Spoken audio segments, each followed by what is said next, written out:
Imagine a world where instead of Ohio State traveling to Indiana as 20-point favorites, and instead of Cincinnati traveling to Navy as 28-point favorites, those two teams faced off against each other this very weekend. Guys, I am bringing you 20 scenarios that we all want to see. Well, some of them are legitimate scenarios. Others are just kind of troll funny matchups. You guys can see here, Ohio State, Cincinnati. You know how great, how crazy. Just picture it. We've seen Ohio State beat Indiana 4 times already. Cincinnati's 28-point favorites at Navy. These two teams are in the same state. Imagine this weekend, Ohio State at Cincinnati. 3:30 start time, the biggest game in Cincinnati's program history, the biggest college football game in the state of Ohio. Oh my goodness, it would be so amazing. And guys, as for a prediction, I think you're looking at something like 37-32. I could see Cincinnati beating Ohio State at home. Ohio State is a tough team to really grade at this point due to them, losing to Oregon, and they just really haven't faced any good teams since the Oregon loss, and that'll continue this weekend at Indiana. But this is like one of those 3:30 games, higher scoring, but Cincinnati does have a good defense. It'd be a really good game. On to the next fake matchup, Penn State at Oklahoma. This would be with Sean Clifford healthy. It would be the Nittany Lions traveling to Norman to face Oklahoma, maybe in a night game, something like that on ABC. It would just be unbelievable. You've got a great Penn State defense, the up-and-coming Caleb Williams after his first start. I would be really interested to see how this one went. I've got it 31-28. These are just my predictions, whatever, I don't know. But Penn State does have a really good defense. Sean Clifford, if Sean Clifford can be back for that Ohio State game, it'll be really, really interesting to see how Penn State plays, leaning on that good defense. Sean Clifford, better than Penn State fans give him credit for. He's a decent quarterback. He's not great, but when you've got a defense like that, you don't need a great quarterback. You need somebody that can get it done, not turn the ball over, things like that. And can still throw the ball down the field. We've seen him connect several times with Jahad Dotson. Now this one, the battle of the Crimsons. Alabama Crimson Tide against the Harvard Crimson. I visualize this game being like an 11 a.m. matchup, something like that in Harvard. Imagine Alabama traveling to Harvard to face them 11 a.m. The kids got to study things like that at Harvard. I know that. You want to get them to bed at around 9. Can't be a night game. Do it at 11 a.m., get the game over with, and there's just a prediction, 73-3. Harvard makes a field goal in the final seconds to not get shut out by Alabama. That'd be glorious. That would be glorious. This is a spicy matchup. Michigan at Coastal Carolina. People hate Coastal Carolina now because they were undefeated, but they had literally the worst schedule in FBS. I was rooting for them last night against Appalachian State because I just thought it would be funny if they went undefeated and people wanted them in the playoff, even though they've had one of the worst schedules. They end up losing to Appalachian State in a close game. It was a road, they were on the road. Appalachian State is a good team, but they're not great this year. But I was still rooting for Coastal Carolina. People hate Coastal Carolina due to their schedule. But this matchup, Michigan at Coastal Carolina, night game, going crazy. That would be the biggest game on campus in their history.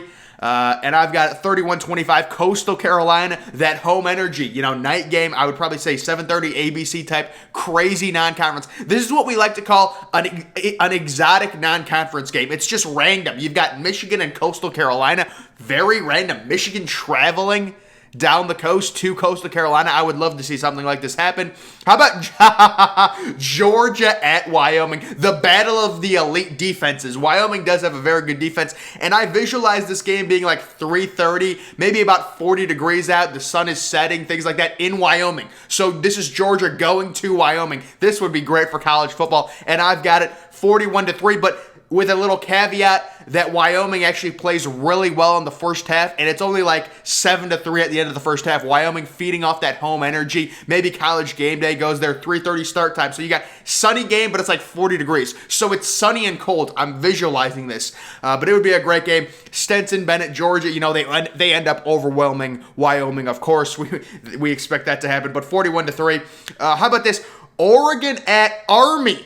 Very interesting here. This would be actually a really good matchup. Army right now is actually favorites over Wake Forest at home this weekend. Wake Forest is an undefeated team. They're a top 25 team. So this Army team is very good this year. And how about Oregon traveling across country to face Army on the road? I visualize this game about noon, maybe a rare 12:30 start time. It depends. It's interesting. What TV network? Maybe ABC. Yeah, we'll go with ABC on this one. I've seen Oregon play a lot of games on ABC. Low scoring. They've got that triple option, and I could see Army winning this game. Oregon this weekend, by the way, are underdogs. They're a top 10 team. They're underdogs against an unranked team on the road against UCLA. They're about 1.5 point underdogs with that kind of iffy offense led by Anthony Brown. Clemson at Bowling Green. Clemson traveling to Bowling Green, trying to really kickstart their offense, right? They get a team, a lower-end MAC team, but this Bowling Green team, they're feisty. They knocked off Minnesota. I visualize this one. This is like a 12 o'clock start. Yeah, this game has noon written all over it. ACC Network exclusive for this one. And we have Clemson kind of finding their footing, winning this game 37-13 over Bowling Green. What a big game that would be for Bowling Green's campus, things like that. You bring in a team like Clemson, it would be great for everyone. Michigan State at Texas A&M. This would be a really good game. This is not a troll one. This was a game I really thought about doing.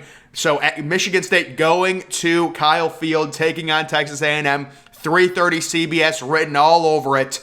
You know, Kenneth Walker, Mel Tucker, what happens? Michigan State wins by a field goal due to Texas A&M's quarterback. You know, question marks, things like that. But I really do like this Michigan State football team. It's going to be interesting. I was talking about in my video yesterday, my weekly dose of college football, I was talking about Michigan State and their extremely tough schedule. Not only do they have Penn State, Ohio State, and Michigan coming up, they also travel to West Lafayette and take on Purdue, who, you know, they beat Iowa. I'm not saying Purdue's some world beater, but, you know, that's a tough game going. That's four really tough matchups out of your last, 6 games? So it'll be interesting to see how Michigan State finishes. But this would be such a classic Big Ten versus SEC matchup. Very evenly matched teams, especially that's in Texas A&M.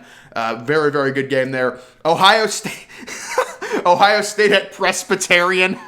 You guys, listen, if you follow college basketball, you'll know what these logos are, because all these college basketball teams, you look at all the games on ESPN, every year the college basketball non-conference season is some of the best. It's the best time one of the best times of the year. Presbyterian, I always see them. Ohio State traveling to Presbyterian in a noon start time on Big Ten Network. That's where this game would be. You're looking at maybe a partly cloudy day, about 52 degrees, and we've got 79-0. Ohio State would be up probably 52-0 at the end of the first half, something like that. What a rare game this would be, wouldn't it? A crazy matchup. We've got Iowa traveling to Idaho. Oh my goodness, this is a fun one, isn't it? Idaho is horrific. They're really bad. Iowa trying to get back on track this year after their tough loss. This is a 3:30, maybe a 4 o'clock, weird start time, 4 o'clock on Big Ten Network, something like that. We've got Iowa beating Idaho, getting back on track using that defense 44-6. Miami traveling to Montana. The U travels, and it's a snowy game. It's 37 degrees. Well, it'd be 31 degrees, a little snowy, maybe a little flurries. Not a blizzard or anything like that for Miami, but Miami, that's a cold one. That's tough in Montana. That's a huge home game for them. What would happen in this one? I do have the U coming out on top, 43-15 over Montana. Lower scoring, close first half. Flurries all game. That affects Miami a little bit, but they end up coming out on top in that one. Tennessee at Nebraska. This one's not a troll either. This would be a really fun matchup. Nebraska trying to get bowl ranked, get bowl eligible. You got to get to 6 wins, or sometimes it's 5 wins. You know, there's the whole, negative connotation about, they should have less bowl games. The silent majority in college football wants more bowl games, not less. I don't know where these people are there's too many bowl games. If you think there's too many bowl games, go watch the NFL and go watch their product. I took a screenshot of Sam Darnold. I'll put the screenshot up right here. Sam Darnold stats. If you like that, do you like those stats? Go watch the NFL. And I'm not trying to badmouth the NFL or anything, but all these people are like, there should be less bowl games. What are you talking about? I made an argument a few years ago where I said, listen, if you win 4 games, we'll put you in a bowl, and if you win 3 games, if you have a high enough team GPA of at least a 3.0 GPA, you win 3 games, maybe you're 3-9, put them in a bowl, whatever. I mean, I would like to see a team like UMass in a bowl personally, but all these people who are fake college football fans because it's cool So, like, all these NFL people, they realize, college football, being a college football fan is cool or whatever. So, like, oh, yeah, we're college football fans too. No, you're not. Go watch Sam Darnold, complete 23% of his passes. It's a terrible product this year, and I love the NFL. I'm going to be excited to watch the Browns and the Bengals and the Broncos tonight. Thursday Night Football. Great game. Case Keenum starting. We'll have to see. But I like the NFL, but these people are just annoying. Listen, expand the bowl games. We need more bowl games, not less. The silent majority would agree on that. You have all these people trying to hijack narratives and say, oh, if you have a losing season, you shouldn't be in a bowl game. Give me a break. If you really think like that, go watch the NFL. Go watch the NFL. We'll see if Nebraska... I have Nebraska in my personal top 25 this week, and they have, I think what are they, 3-5 or something? 3-4? Because they're a good football team. They lose close games. You're going to lose games, okay? Now, maybe if you're Ohio State, you're Alabama, whatever, you barely lose. But listen, these are 19-year-old kids. They're going to lose. This Nebraska team probably should have beaten Michigan. They've lost a bunch of close games. It's tough. I still think they're a good team. Tennessee... the SEC, we saw what happened with them last week against Ole Miss. Very competitive game. Tennessee is really resurrecting their program. This would be a great 7:30 ABC type. Actually, you know what? No, it can't be on Fox because Fox doesn't have the rights to air SEC games. This game would probably be ABC, maybe 3:30. Yeah, now we're going to push it up to 3:30, and we've got a beautiful contest. Adrian Martinez, the vet quarterback, wills Nebraska down the field. They kick a game-winning field goal, 33-30. Huge win for the Big Ten, this would be, over an SEC opponent. Huge win, even though it is in Lincoln. The team on the right is always the home team. I should have mentioned that. Team on the right is the home team. Team on the left is the away team. We've got Texas, oh my goodness, the Battle of Texas. Texas traveling to the University of San Antonio. They're undefeated. Could you imagine this game happening this week with UTSA being unbeaten, being ranked inside the top 25 at home? Their college campus would be rocking. This is a noon start time. I'm telling you, these games, they're at high noon, 11 a.m. in Texas, something like that. I can visualize it right now. And could you imagine that UTSA beats Texas to remain unbeaten? And now they start to question, are we going to get consideration for the college football playoff? My whole thing was with Coastal Carolina, everyone hates Coastal Carolina. If Coastal Carolina would have went undefeated, I would have said, listen, why not have Cincinnati face Coastal Carolina? Winner goes to the playoff. Winner goes to the playoff. And listen, I'm sorry, we're not going to have two SEC teams in the playoff. I don't care if Bama beats Georgia. We're sick of all these SEC teams. We need something different. Winner of Cincinnati versus Coastal Carolina, they're in the playoff. That's what I would have done, but Coastal Carolina lost. Now it's winner of UTSA and Cincinnati makes the playoff. How crazy would that be? But they'll never do it. We got to see. We got to watch Alabama and Georgia in the playoff again because that's so fun, yeah. It's ridiculous. It's whatever, guys. Alabama and Georgia are definitely better teams, but it's just fun to have different teams. I don't know. But that would be a crazy game. Imagine UTSA beating Texas on their home campus to remain undefeated, just getting ranked. It'd be historic. USC at Northwestern in a noon start time. So that is a brutal travel schedule for USC in a non-conference Pac-12 Big Ten. Northwestern coming off that big win. Again, I would probably say noon start time, probably about 43 degrees and cloudy. I don't know if anyone else has picked up on this pattern. It feels like every Northwestern home game is at noon and it's always cloudy. Am I the only one that, I don't know the last time it's been sunny for a Northwestern home game. It's weird. But, not a big attendance at this game. This would probably be on ESPN. No, not ESPN 2. It would be on ESPN because of USC. It's a nice little non-conference battle. And we have USC kind of sleepwalking. You're going West Coast to East Coast playing at 12 o'clock. That's a tough game. Sleepwalking, they get it done. Maybe it's only 10-7 at the end of the first half. Northwestern kind of having a down year, although they had a big win last weekend.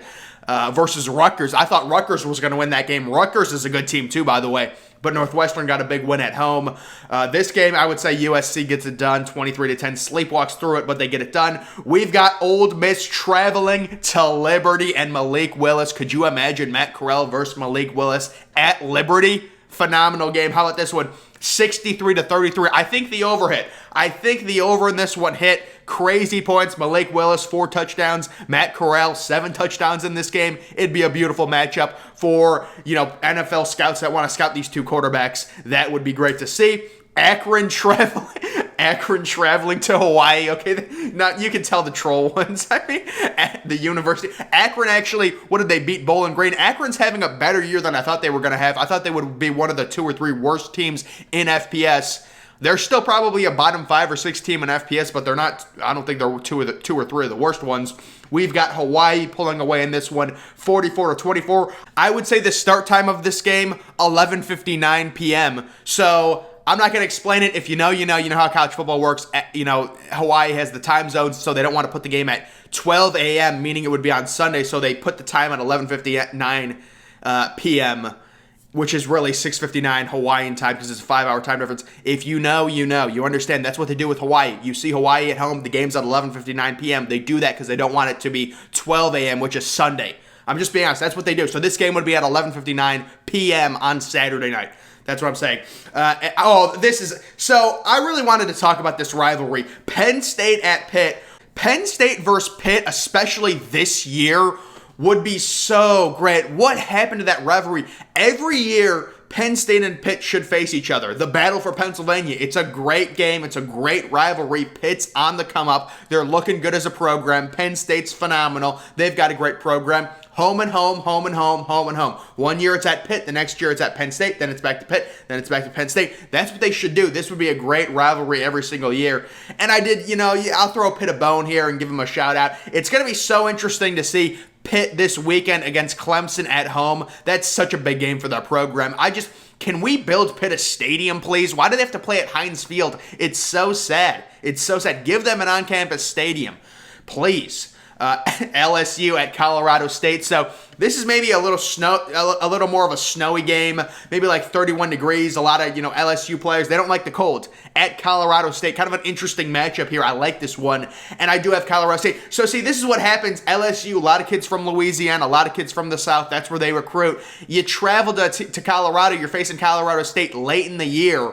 Even in like late October, it's going to be 27 degrees. It's going to be 2 to 4 inches of snow. Good luck. It's not going to happen. An SEC team travels. You got to play in some cold weather sometimes. We love it. You travel into Colorado State, and Colorado State, decent team right now. 3.5-point favorites over Utah State this weekend, by the way. They get it done in an upset. Ed Orgeron's on his way out, and they beat LSU. Program-changing win there. That would be crazy. We've got Arizona traveling to Dartmouth, taking on the Ivy League school. Arizona looking for that win finally. They've lost about 16 straight games. They go to Dartmouth. It's the cross-country trip. They say, listen, this is an Ivy League team. This is an easy win. It might be a 3 or 4 hour flight, whatever. We'll go and we'll get the win. And Dartmouth ends up winning on a walk-off field goal. You hate to see it if you're Arizona. This is a noon start time, so Arizona, it's a tough break. You're traveling West Coast to East Coast, and this would probably be on the Pac-12 network. That's where I would have this game on. How about Arizona State at Yale? So instead of Arizona State traveling to Yale. This would be probably around, I would say that they would throw this game on 3:30, something like that on the Pac-12 network. Yale, huge game for their program, Ivy League school, all the kids, they do all the homework, things like that. But at 3:30 when the game comes on, they watch the game, and we have a nice little score of 63-8 here.